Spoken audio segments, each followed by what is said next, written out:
ایک چیز بڑی ڈسکس ہوتی ہے اور وہ ہے میوزک کا سٹیٹس۔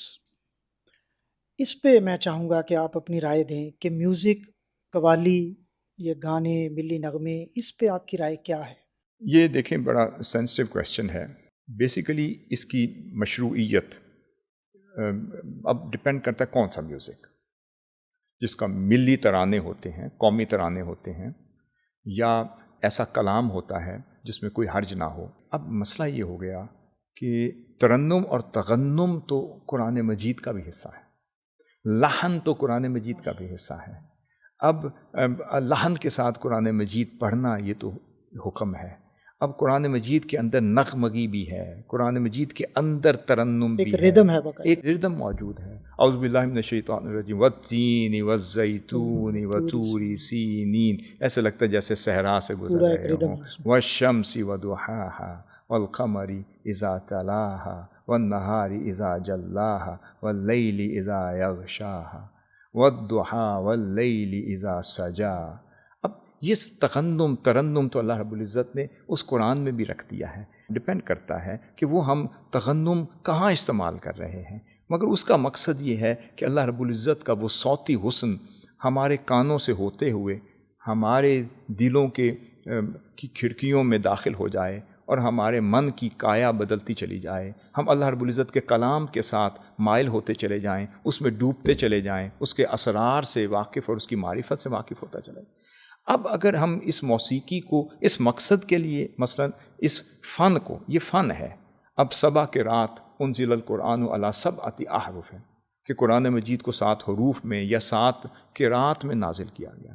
اب یہ جو فن قرات ہے، جو لحن ہے، جو خوبصورتی سے ہے، یہ تو قرآن کو خوبصورت کر رہا ہے۔ اسی طرح جب ہم نعت خوانی کرتے ہیں، آقا صلی اللہ علیہ وسلم کی نعت پڑھتے ہیں، اب حمد و ثنا پڑھتے ہیں، خوبصورت کلام پڑھتے ہیں، یا قوالی میں بھی حمد بھی پڑھی جاتی ہے، نعت بھی ہے، اس میں خوبصورت کلام بھی ہے، اس میں منقبت بھی پڑھی جاتی ہے۔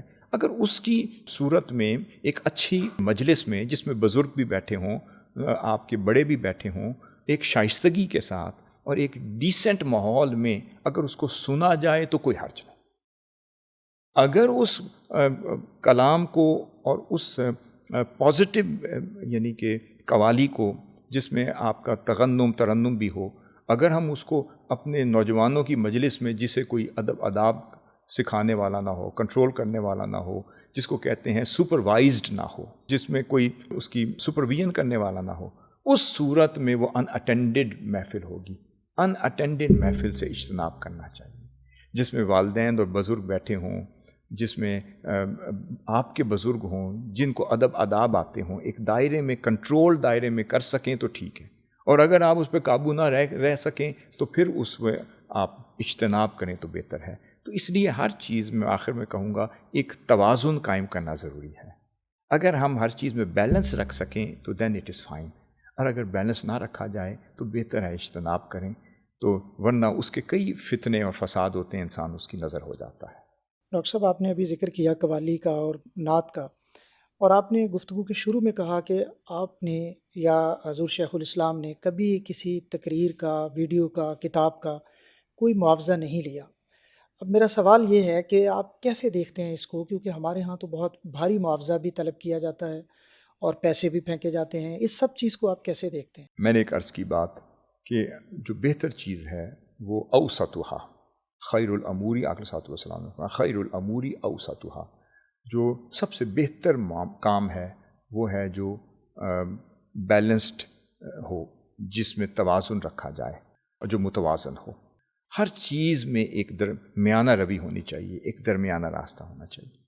اب ہوتا یہ ہے کہ حضور شیخ الاسلام کی زندگی سے ہم نے یہی سیکھا کہ انہوں نے نہ دین کی خدمت کا معاوضہ لیا، نہ انہوں نے کبھی اپنے خطابات کا معاوضہ لیا، نہ کبھی اپنی تصانیف سے جو 1000 سے زائد کتابیں وہ لکھ چکے ہیں، پھر انہی کی نہ اس کا معاوضہ لیا، کبھی ایک کتاب کا معاوضہ نہیں لیا، نہ اپنے اسفار سے لیا، نہ سفر سے لیا، نہ دین کی خدمت سے لیا، نہ منہاج القرآن سے 1 روپیہ لیا۔ وہ بھی دورہ جات بھی فری آف کاسٹ ہوتے ہیں، اس میں بھی 1 روپیہ کبھی نہیں، ہمارے بھی فری آف کاسٹ ہوتے ہیں۔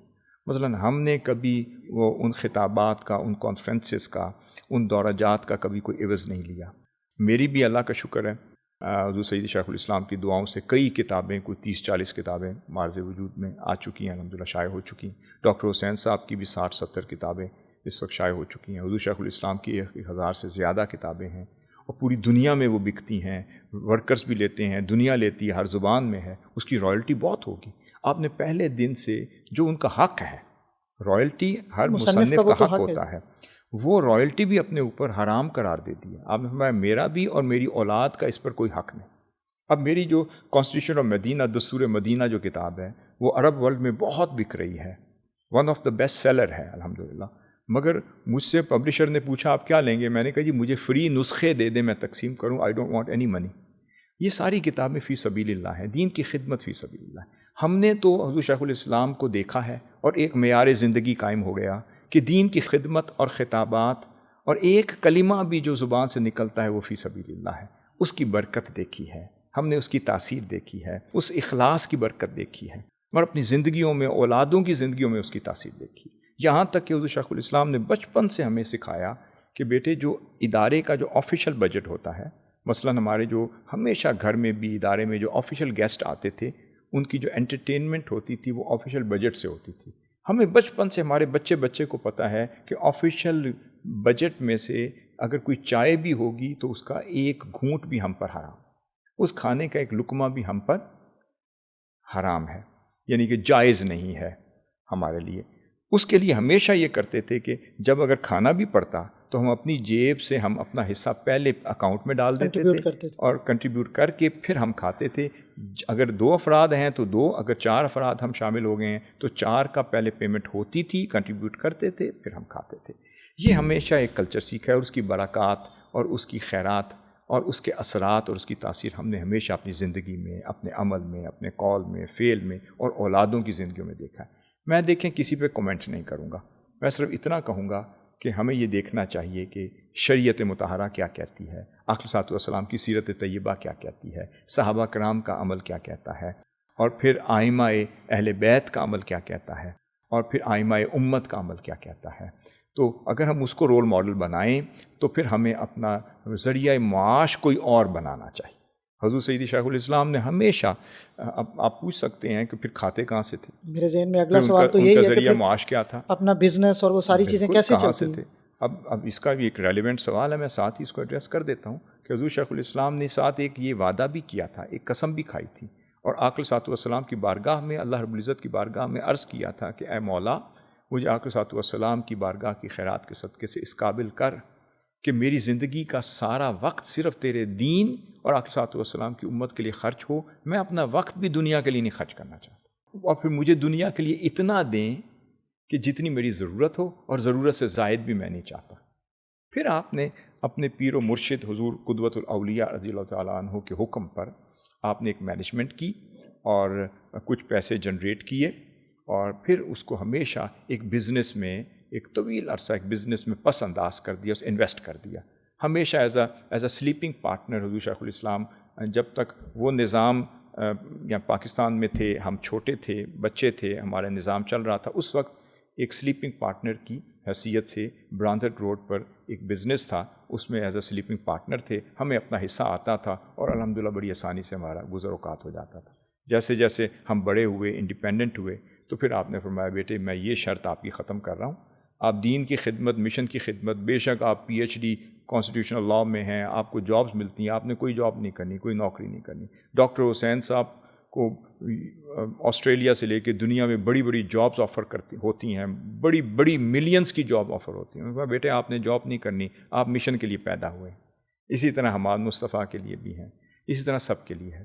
مگر اب کرنا کیا ہے، آپ کو میں اجازت دیتا ہوں کہ آپ اپنا کوئی نہ کوئی بزنس، اپنی ٹیم بنائیں، ان کو سپروائز کریں اور ساتھ اپنا بزنس کریں۔ تو کئی نوعیت کے مختلف اوقات میں ہم بزنس کرتے ہیں، کیے ہیں، آج بھی ہے۔ اس سے ہماری یہاں کا کچن چلتا ہے، ہماری گزر اوقات ہوتا ہے، ہماری ضروریات پوری ہوتی ہیں۔ وہاں کینیڈا کے لیے بھی آپ نے پس انداز کیا ہوا ہے، کچھ انویسٹ کیا ہوا ہے، وہاں سے پیسے آتے ہیں، وہاں کی ضرورت پوری ہو جاتی ہے۔ ہم لوگ اپنی ٹیم بنا کے ساتھ ساتھ بزنس کرتے ہیں، وہاں سے ہماری ضروریات زندگی الحمدللہ بہت اچھی طرح پوری ہوتی ہے۔ منہاج القرآن سے کوئی پے وغیرہ؟ منہاج القرآن